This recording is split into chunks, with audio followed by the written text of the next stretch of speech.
You're listening to the Shared Security Podcast with Tom Eston and Scott Wright, exploring the trust you put in people, apps, and technology.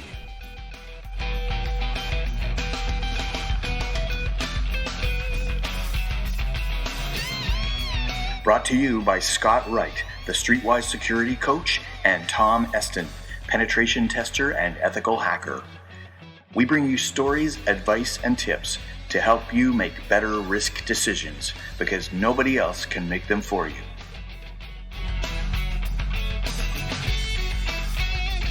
Episode 45 for September 24th, 2015.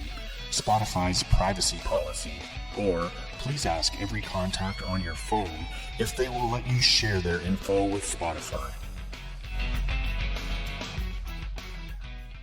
Hello and welcome to episode 45 of the Shared Security Podcast for September 24th, 2015. I'm Scott Wright, the Streetwise Security Coach in the very warm and sunny climes of Ottawa, Canada. And as constant as the U.S. election cycle, I guess, I'm joined by Captain Tom Eston, right? That's I right. recently spotted you on a covert mission on a pontoon boat, I think, on Facebook. Yes, I was. I was almost close to Canada. Yes, I was in upper state Michigan on a fishing trip. So. Oh, cool. See, Facebook, social media, you got to be careful. People can spy on you when you're. I know. And then they'll blab about it all over, on podcasts and things. So I got to watch out for those Scott Wright people. Yeah. So how are you doing today, Tom? I'm doing great. Great. First day of fall. Already seeing the weather change. So. Yeah. It's been amazing fall for us here. It's just keeps staying relatively warm, so we're not complaining. Hey, keep that. Yeah, that's right. So I guess we have some pretty good stories today and maybe a bit of news. We should start off by mentioning our recent call we had with the folks at ZeroFox. We had some really good feedback from them, I think, and they'll be a good source of content from the point of view of a security vendor. And so I think we'll get some good data and maybe stories from them too. Yeah, absolutely. I definitely recommend everybody check out ZeroFox. We'll have a link in the show notes to their site, some of the recent blogs, and we're actually hoping to get a few of their researchers on the podcast, talk about some of the really cool things they've been doing around social media, threat intelligence, and those types of things. A lot of good stuff coming out of them. So I think we're going to see some more stuff in the future. That's great. Yeah, and I've seen a demo of their product suite. It's pretty impressive and has a cool look and feel about it. I think it's probably something that could integrate into a lot of systems. So look forward to seeing more about that. So what sort of stories are we going to talk about today? Well, this is definitely the Internet of Things episode, I think. We're going to kind of take a deep dive, if you will, and a couple topics. Start off talking about how really the Internet of Things revolutionize the things that we do every day, and maybe talk about some of the risks of security, privacy that come alongside that kind of revolution. What the heck? Why not? Let's talk about the risks. Exactly. Right. Let's be downers on all this great utopian stuff. So. Hey, not all downers, right? I think there's some positive things. There are. Absolutely. And we'll talk about some recent risks, some of the smart watches. All the rage right now. Apple Watch, Pebbles, and Android smartwatches. A lot of people are talking about this. So. We talk about one interesting type of risk that's potential for someone to see, what you're typing based on how your hand moves, and other types of interesting vulnerabilities there. Yep. So sounds like fun. Oh yeah, good times. And then we'll talk about the top 10 implantable wearables that can be in your body. I didn't know there were 10, but that'll be cool. That's implying there's more than. Wow. Yeah. Yeah, so that's the future when we start implanting new technology into ourselves. That, right? And Tom will be personally demonstrating that after he finishes working with his Pebble. Or right. I want to implant the Pebble into my wrist permanently. All right. Yep. And then, we got Spotify, too. You have to mention privacy policy. Sure. Yeah, this is kind of an interesting one. We'll dig into. People might not have thought this much about. Sometimes people think it's only Google and LinkedIn and Facebook that are trying to find out as much as possible about you. But it's good to hear who else is digging deep. That's right. And then I think we'll finish up with an interesting discussion about how to hack self-driving cars.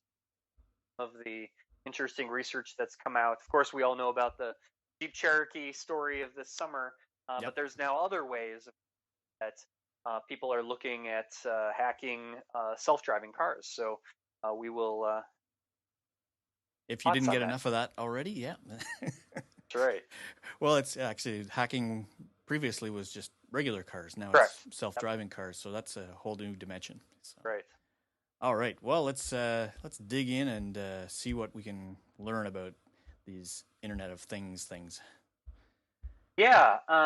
This article is on the Huffington Post about it's kind of a good overview article.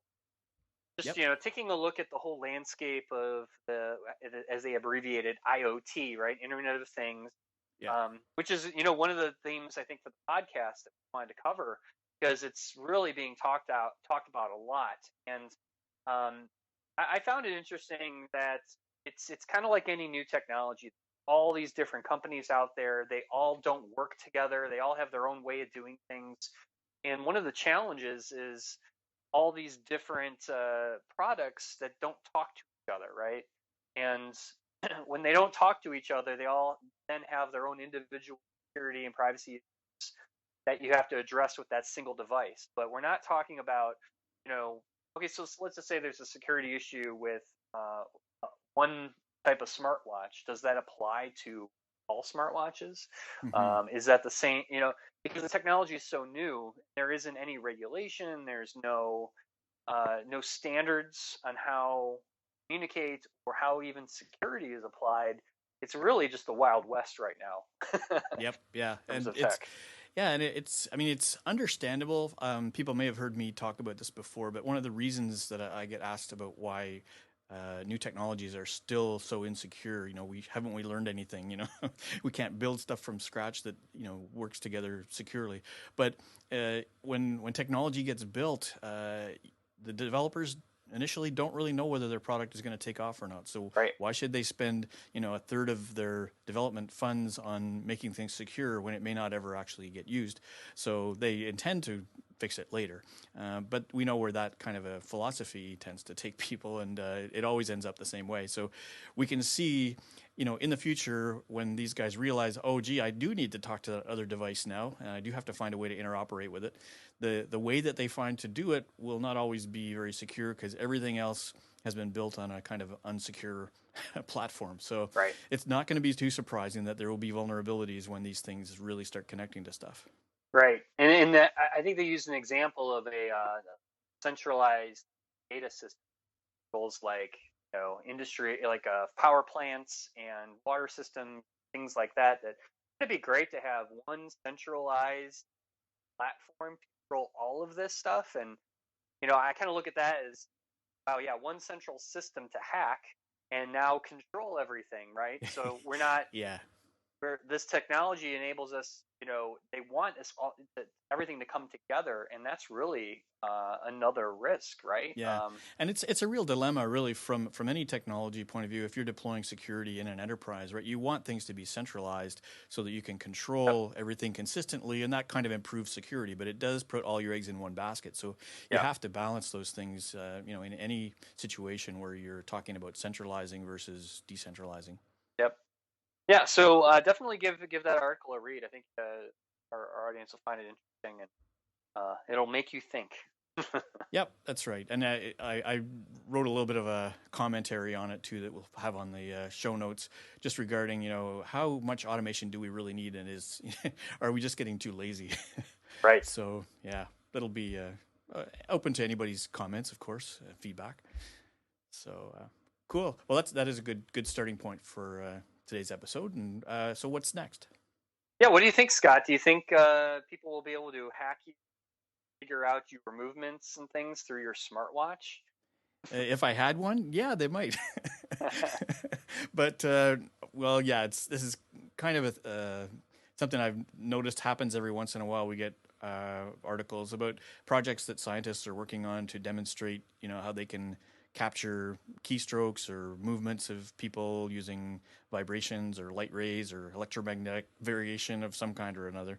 And, it's a bit of a scary headline, but sometimes those things are in a very controlled environment. So it's hard to tell whether they're going to be a practical attack or not.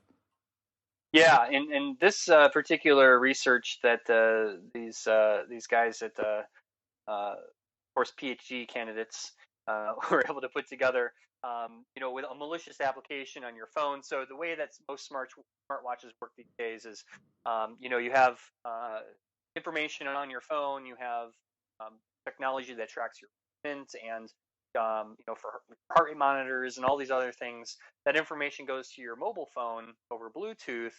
And they were saying that if you had a malicious app on your phone, it could potentially read your hand movements, because the watch is always on your hand, and it can determine what you're typing on a keyboard.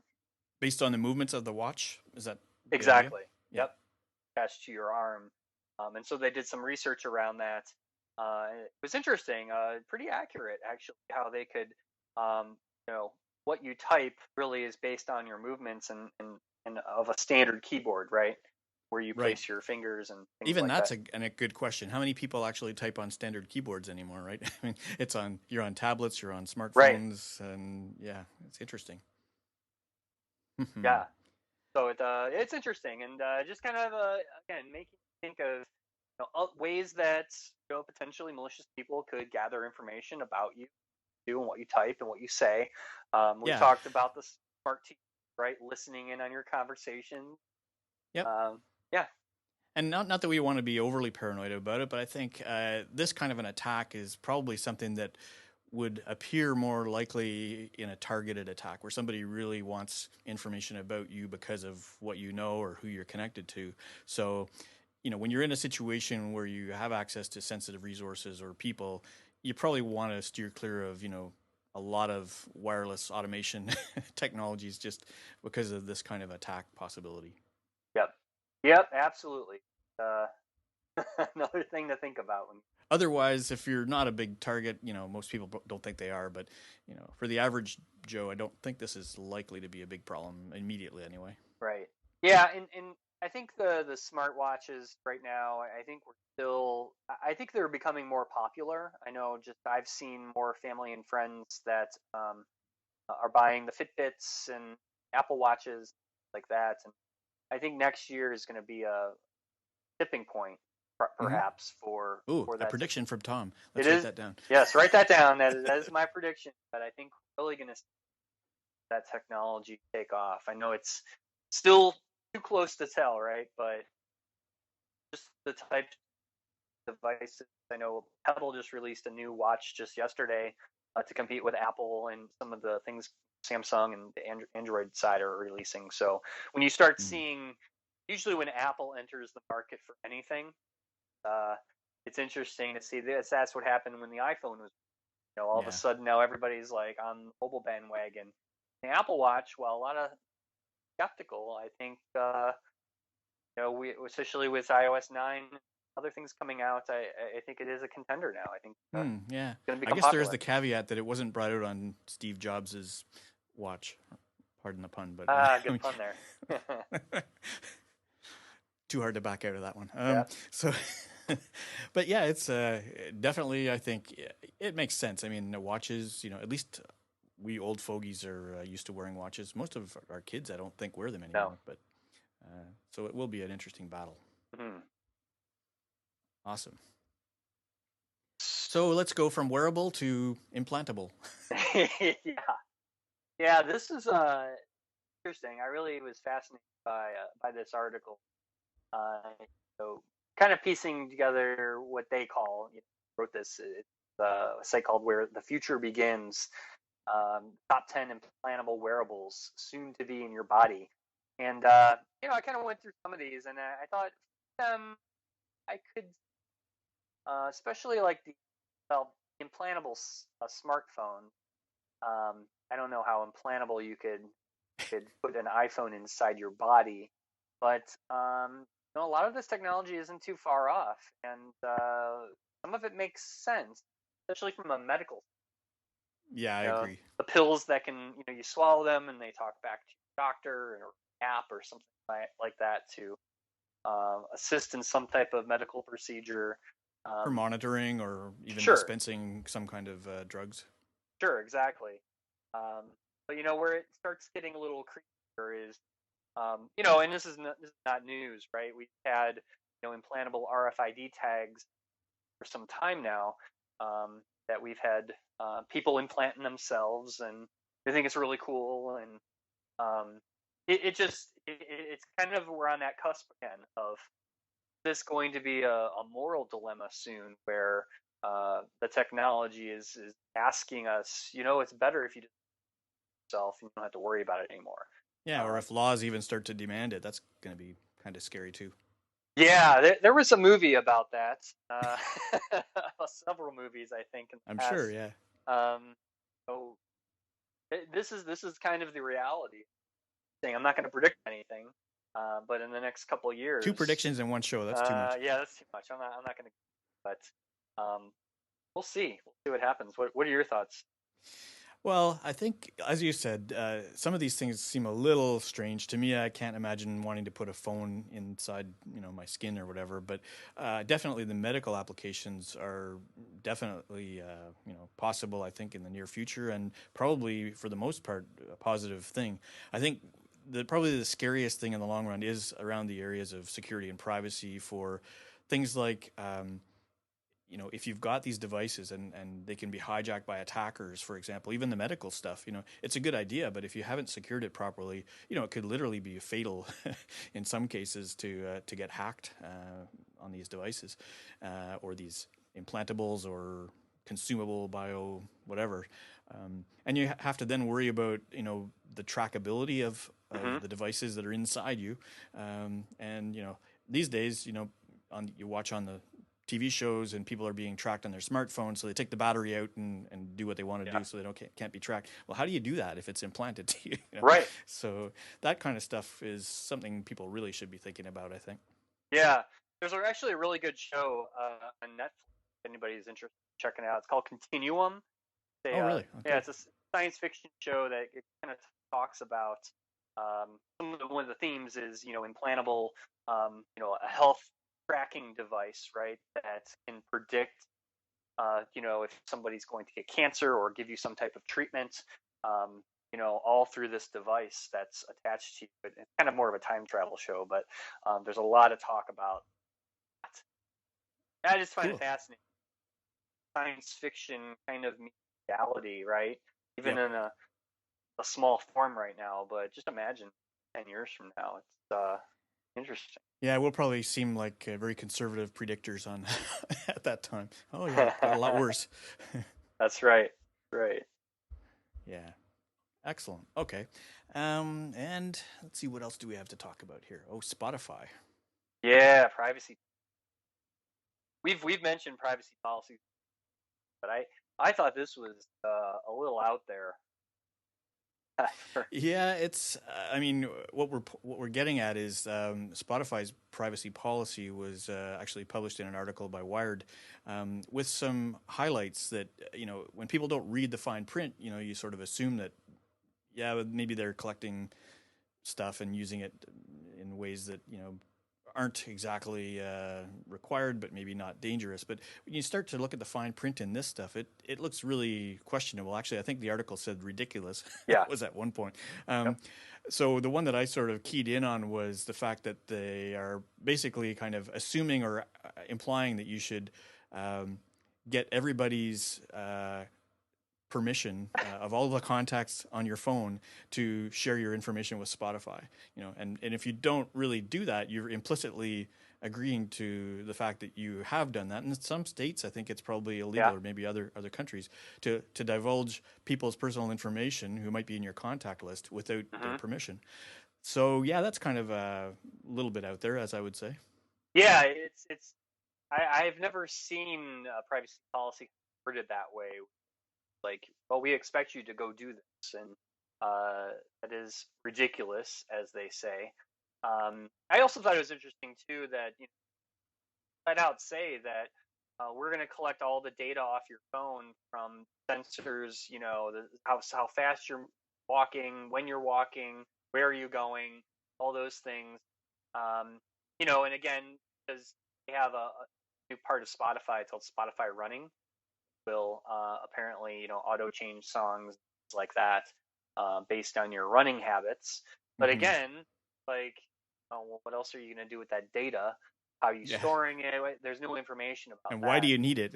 And why do you need it? Some of the comments in Right. the Wired article I thought were pretty amusing in terms of, why are you Yeah. doing this? Do you miss me or something? Exactly. Or just like with Facebook, they're saying that they're going to collect all your posts and everything, that you like on Facebook. And a lot of that has nothing to do with music. Yeah.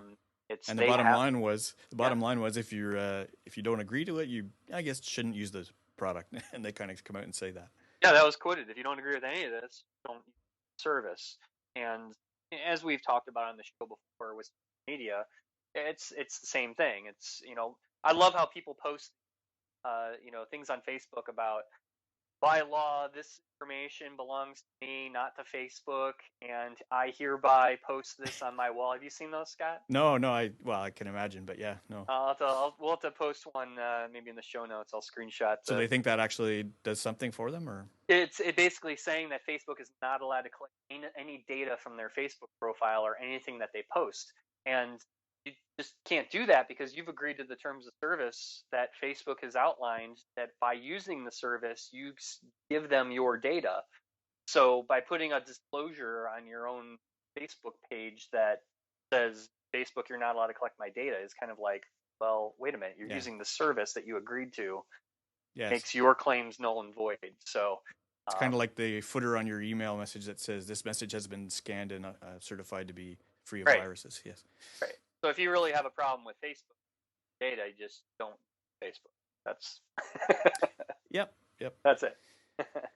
And that's getting to be more the case for every website you deal with where you put data. So Right. So, but yeah, it's interesting. So we'll see.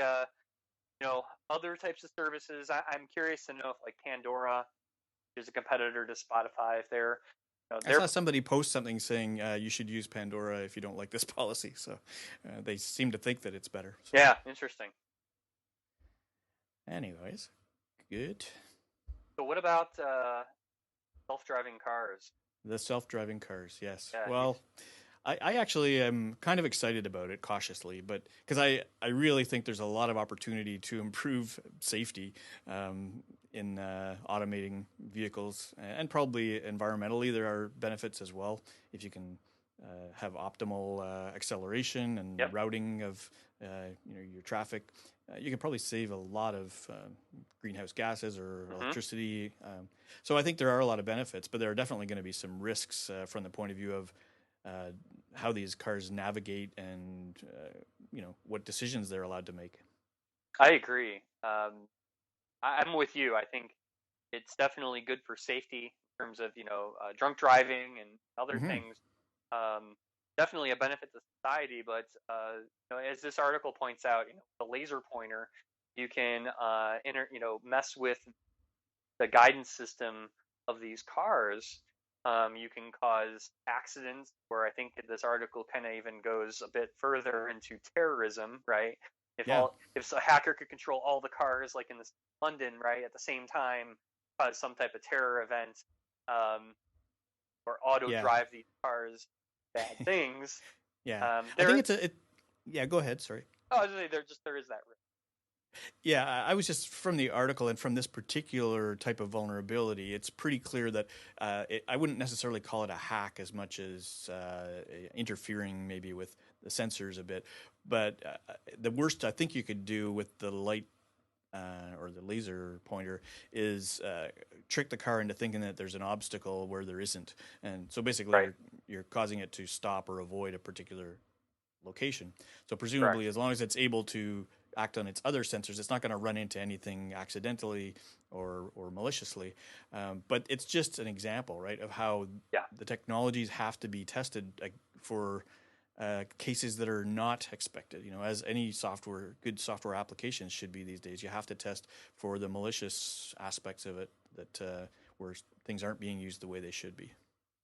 Exactly, and that's another point of I think it's good that researchers and hackers and everybody is spending time looking at this this new tech and self-driving cars, looking at ways to how to break it, because it's only going to make this technology safer in the future, and hopefully I think one of your points is make this so that they can't be hacked in the future, or less vulnerable and more secure right out the gate. Yeah, I think that's hopefully the end result. I mean, by the time these things become production ready, we hope more security is built in. I don't think they're going to be completely safe, but they'll be probably a lot safer than driving is now. It's funny. I think that we're going to see self-driving cars before we see flying cars. Yeah. Well, I guess that's a good question. I haven't thought about that one, but because Back to the Future, the movie. I know that when they go back in time, I think it's October 2015 from the original Back to the Future. That's coming up. Yeah, I guess we got a few weeks yet, but they always said in 2015 in that movie that we would have flying cars. So in the 80s, they predicted it, and still no flying cars. That's right. And didn't they have fusion reactors that ran on garbage too?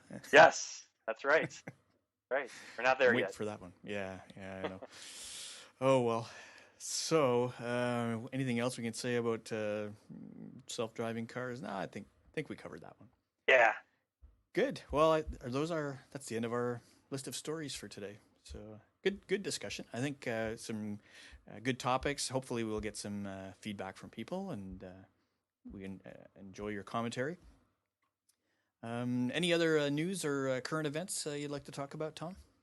No, just busy working and enjoying some free time, and really going to be enjoying the weather here soon as things cool down. But no, from my perspective, I'm just plugging away.